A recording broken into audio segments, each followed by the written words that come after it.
The Fat Controller's engines were most excited to talk to Stepney. Even Gordon the Big Engine was impressed with the little tank engine.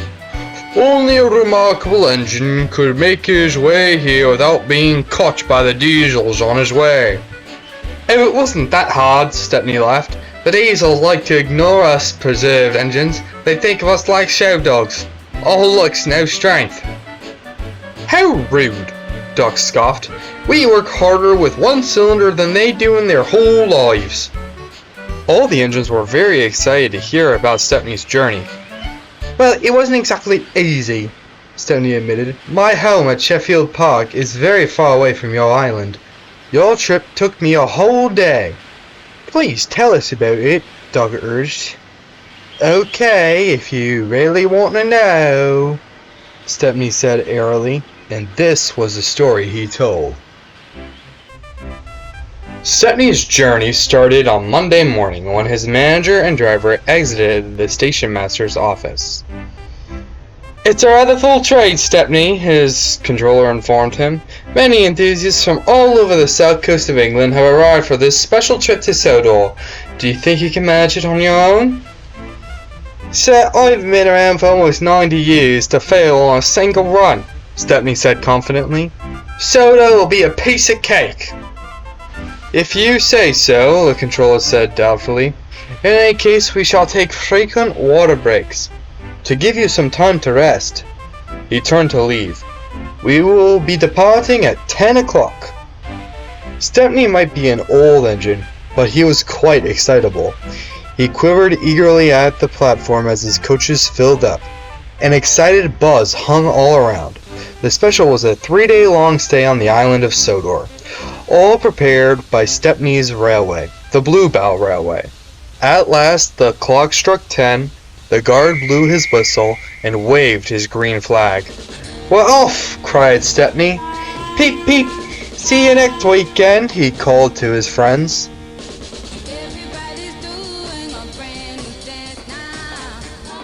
There were green signals and Stepney chugged his way through the countryside.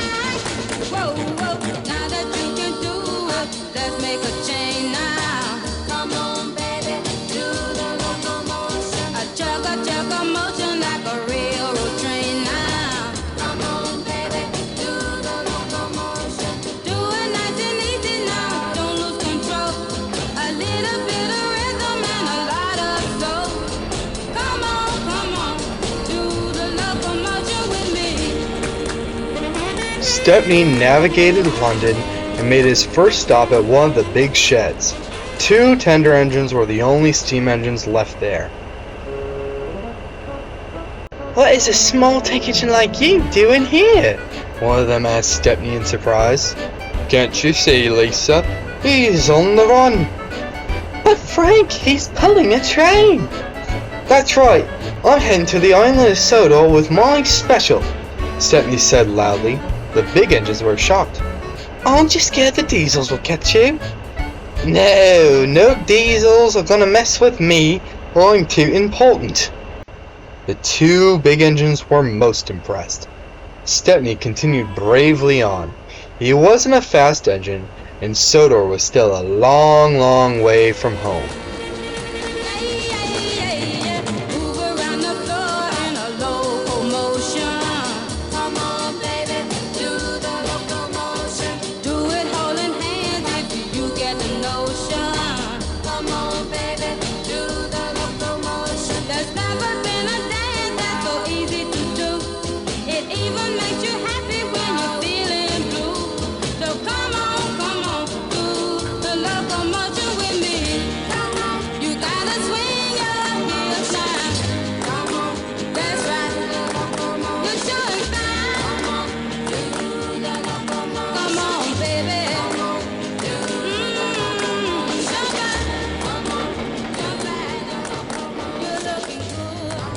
Finally, Stepney neared Crewe.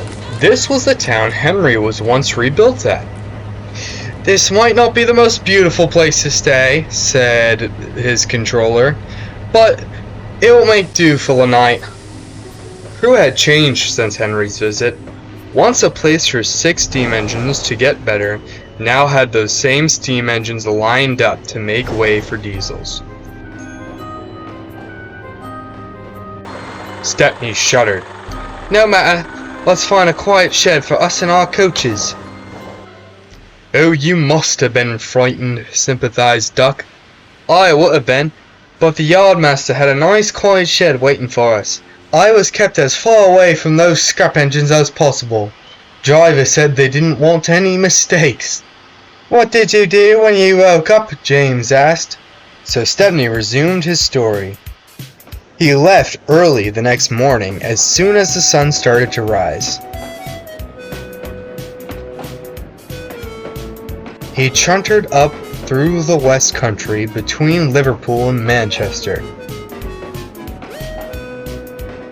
His driver made sure to make frequent water stops to give Stepney a chance to rest his wheels.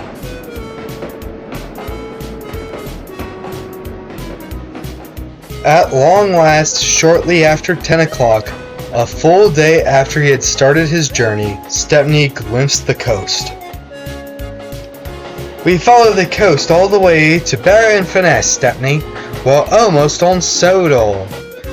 "Hooray!" Stepney called as he panted.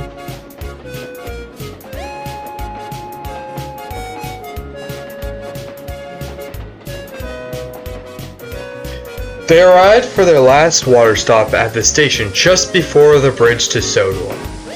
For the first time since London, Stepney spotted a welcome sight. "A working steam engine," he cried. "Are you a Fat Controller's engine?" "I am proud of it," Donald said. "You must be Stepney, our wee celebrity. Welcome to the Fat Controller's Railway." "Thank you," Stepney beamed. "It's been a hard job getting here." "Then you better not keep your passengers waiting. The bridge is right over there. Follow the main line and you'll make it to our big station." "Oh, thank you, Earl." "Donald, and don't mention it." Stepney hurried on. Mustn't be late. They're expecting me soon." Stepney charged across the island of Sodor on the final leg of his journey. You weren't late at all," Douglas said. "In fact, you were 10 minutes early." "My controller always says we ought to be punctual." Stepney chuckled.